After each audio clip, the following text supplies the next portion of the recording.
Welcome to the Working Well podcast. I'm Tim Boris, CEO of Fresh Wellness Group. This show explores the diverse aspects of workplace health and personal performance. On the Working Well podcast, we dive into the foundations of what makes wellness work in workplaces around the world.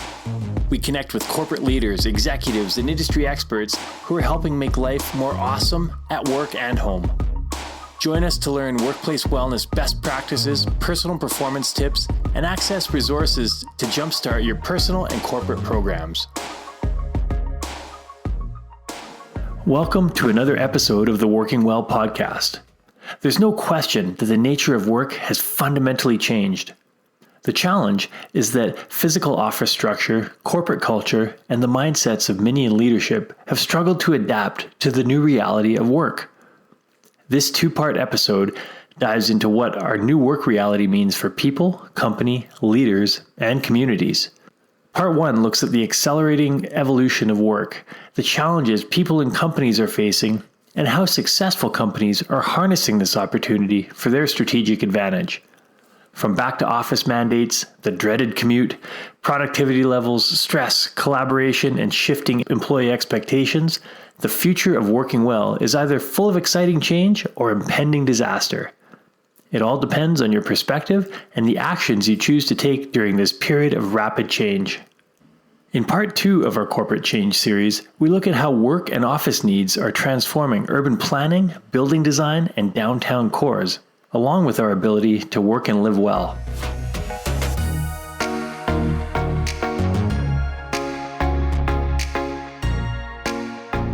The nature of work and the corporate office has fundamentally changed. This change brings great opportunities, but also many challenges. Now, of course, the COVID pandemic rapidly accelerated the changes we're seeing, but the transition has been happening slowly for many years, particularly in progressive industries such as software development. To put it another way, the pandemic has helped everyone realize what a few people have known for at least a couple decades, that information workers can work from anywhere. That people don't need an office or cubicle to be productive. That they can do it without a manager supervising them every minute of the day. And that corporate mindset and our definition of the office is in desperate need of an overhaul.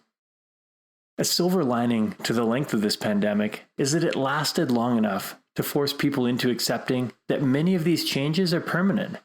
It's typically only stubborn, old-school dinosaurs that still think things are going to go back to the way they were before the pandemic. Leaders and organizations that fail to seize the opportunity in front of us will fall behind in the market. They'll struggle to find workers, and their businesses will ultimately fail. To properly understand our current work situation, it's helpful to know where we came from. Events from over 200 years ago are still shaping our current work culture, yet they're so ingrained in our collective psyche that few people question them. The fallout from COVID is an amazing opportunity to pause and rethink our desire to get back to business as usual. It's tempting to be nostalgic about how things were before, but if we look closely, we're going to realize that it wasn't as glorious as we remember. A key factor in our modern workplace disconnect is that the reason offices were invented bears little relevance anymore, at least for information workers. You see, in the past, consolidation of people in a central location was absolutely necessary for a number of reasons. Most businesses literally couldn't function without employees in a central location. The main reason was communication. Technology wasn't ready for instant communication between multiple locations and people. In most situations, if something needed to be done, leaders physically had to meet with the person to communicate. Written letters and telegrams were too slow. Even with the advent of telephones, the technological limitations were too steep for a lot of people. Speaking of technology, another key reason for having a centralized workforce was access to specialized equipment. And of course, this still applies today for many companies in different industries or types of workers. Examples would be manufacturing, labs, hands-on services. Even in the 80s and 90s, when computers and devices were large, expensive, generally tied to the office, and internet access was dial-up, the centralized office made some sense. Now, if you're lucky enough to have been spared the squealing sound of a dial-up modem, count yourself lucky. I do not miss those days, and I thank broadband internet every single day. These days, specialized equipment is less of an issue for greater percentages of the working population. A huge percentage of our workforce is able to work remotely. The numbers of these knowledge workers are growing rapidly every year. Estimates for knowledge work ranges from 48 to 60% of the US population. And the pandemic has repeatedly shown that most information workers can work from anywhere at the same or higher levels of productivity. The confluence of technology, greater geographic mobility, and changing employee preferences has made remote work not just a possibility, but a preferred option for hundreds of millions of people. Estimates are that in 2021, over 1 billion people worldwide were working away from the office almost exclusively. Software company Slack surveyed over 9,000 corporate employees in 6 countries across multiple industries and found that 72% said they preferred a hybrid work environment. Only 12% said they preferred to work from the office full-time. A separate survey from PricewaterhouseCoopers found almost identical numbers. Now, this has massive implications for the future of work and how companies are hiring, onboarding, evaluating, and compensating their employees.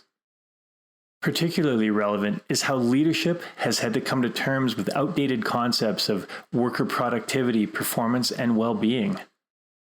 Like it or not, for many leaders, physical offices were a method of controlling employees.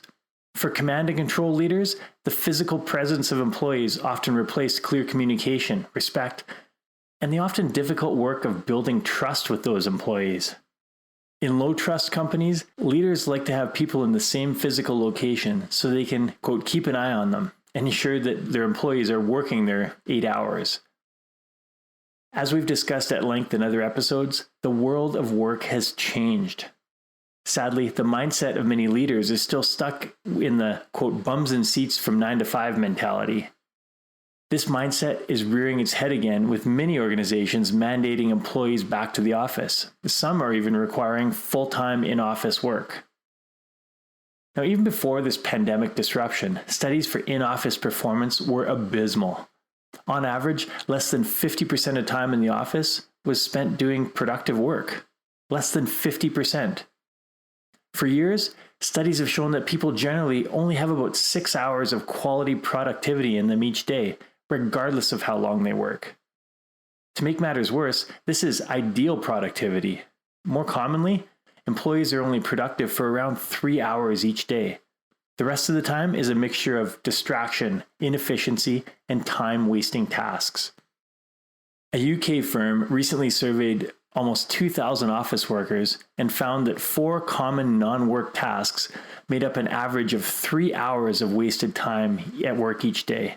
And these tasks were, in order of distraction level, reading news websites accounted for 1 hour and 5 minutes, checking social media, 44 minutes, discussing non-work related activities with colleagues took up 40 minutes, and looking for new jobs took up 26 minutes. Remember, this is a survey of close to 2,000 office workers. Of course, there were multiple other time-wasting tasks that took up another couple hours of work time each day. Now, I can't say whether this study is representative of employees in your organization or not, but if you think your employees are sitting there fully productive for 8 hours a day, think again. They're not. In fact, if you even think they're doing half of their productivity time on work-related tasks, you're probably doing well. This doesn't have to be the case, but for most organizations, modern corporate culture and ingrained organizational habits are a black hole of inefficiency. Sadly, some companies are still struggling to figure out that bums and seats for 8 hours per day doesn't equal productivity. At the heart of this issue is that our standard 8-hour workday has nothing to do with how long humans can focus or concentrate. It's based on factory work in the Industrial Revolution and virtually irrelevant to an information worker. In the Industrial Revolution, when factories were run 24/7, work shifts were often 10 to 16 hours. It soon became clear that these hours were grueling and unsustainable for workers, and people lobbied for shorter workdays. In 1817, Welsh activist Robert Owen popularized a slogan that was a century ahead of its time. He said, 8 hours labor, 8 hours recreation, 8 hours rest. Now, change didn't happen until 97 years later when Ford Motor Company had a revolutionary insight on employee productivity. In 1914, they shocked the business world by reducing daily working hours to 8 and simultaneously doubling worker wages. Even more shocking, well, maybe not considering hindsight, was the result: higher productivity and profitability. So what does this all mean for us getting back to the office now? Well, first, it means there's a huge opportunity for companies to rethink our work environment, to help employees be more productive that doesn't require them to be in an office, sitting at a desk all day with a supervisor looking over their shoulder. It means assessing the type of work people are doing and how companies can curate an environment that improves employee health and happiness, as well as productivity and profitability for the organization. It also means that companies should think closely about mandating employees back to the office. That's a company-specific decision that's going to have consequences on the type and location of workers they're able to attract, as well as the quality of work they get from the existing employees. Let's look at the reality of our current back-to-office situation. Even before the pandemic, a typical office environment was defined by people in cubicles, typically donning headphones and messaging each other on Slack or Teams. This is essentially the same thing as people were doing throughout the pandemic. They were just doing it from home. Sure, in an office, they had the opportunity to go for lunch together or maybe chat about their weekend plans as they walked to a meeting or visited the infamous water cooler. But for the most part, most employees sit in a solitary cubicle, looking at a solitary device and communicating with each other through digital means. The typical information worker essentially works remotely, even when they are at the office. However, this comes at the cost of an average 40-minute commute each way, along with the expense of parking, fuel, public transportation, and traffic stress. With the current back-to-office mandates, many employees are beginning to push back on how much time they spend in the office. To make matters worse, since not everyone is back in the office all the time, many meetings are done with a mix of people in person and online. Feedback on these hybrid meetings is that it's smoother and easier when everyone is on their own device, even if they're in the same room. Of course, some companies have installed specialized meeting software with voice-seeking microphones and cameras that help make hybrid meetings more effective, but few companies have these systems at this point in time, and they're often very expensive. Moving forward, smart companies will be highly strategic about when and why employees meet for in-person meetings. As mentioned earlier, about 3/4 of surveyed employees say they prefer a hybrid option where they're in the office for 2 to 3 days per week. The challenge is going to be for companies to figure out what those days are, how much flexibility employees have to choose the days, whether teams and departments will coordinate certain times to be in the office, and how to maximize the use of both in-office and remote work environments. Based on my observations and conversations with many corporate leaders, this is going to be a highly individualized process based on corporate culture, the industry, and leadership preferences. It's also going to take time to optimize and adjust to ongoing changes. What seems to be undeniable is that those companies that adapt most rapidly and effectively are going to have a large strategic advantage in people and organizational performance. In Calgary over the past few weeks, many companies have been slowly coming back to the office. From the people and clients I've spoken with, the reviews are definitely mixed. I've yet to meet someone who's happy to get back to their commute. Most of them say it's great to catch up with colleagues in person. They agree that certain types of meetings and conversations are much better in person. However, they also say that the sheer amount of time wasted with commute and transition tasks connected to the office are highly inefficient. The consensus is that working from home is great for some things and the office is great for others. I've personally experienced this shift in my own business and schedule. The commute back into downtown has been a rude awakening. I have not missed the traffic, particularly in the downtown core. I've found that blocking my in-office days with strategic face-to-face meetings, team development, and business development or networking tasks is working well. Getting back to the office on specific days has also helped me reevaluate what actually has to be done in person versus online. Recently, there have been a number of meetings where, after walking or driving and finding parking, I determined that the meeting would have been better done with a short Zoom call. While frustrating in the moment, this learning is fantastic and will continue to shape the way workers everywhere structure their workdays. One emerging theme in this back-to-office transition is to make physical offices a destination. Yoga classes, fitness sessions, bistros, and free lunches are becoming popular again. And while these can have their place, if other essential corporate culture and leadership changes fail to happen, these perks are going to fail like beanbag chairs and foosball tables did a few years ago. Regardless of whether employees are in the office or working from home, employers and leaders have the ability to curate the workday to improve employee morale, productivity, performance, health, happiness, and well-being. At the most fundamental level, executive leadership must begin to look at work and people's performance through a different lens. The data is clear and can't be denied anymore. Sitting in front of a computer for prolonged periods of time isn't good for business, nor is command and control leadership, especially for information workers. Productivity suffers, employee happiness and retention decrease, stress rises, mental and physical health decrease, and illness and injury are inevitable. Smart leaders in companies are swallowing their pride and realizing that change is happening whether they accept it or not. They can either learn and adapt or be left behind. So, what does the future of the workday look like?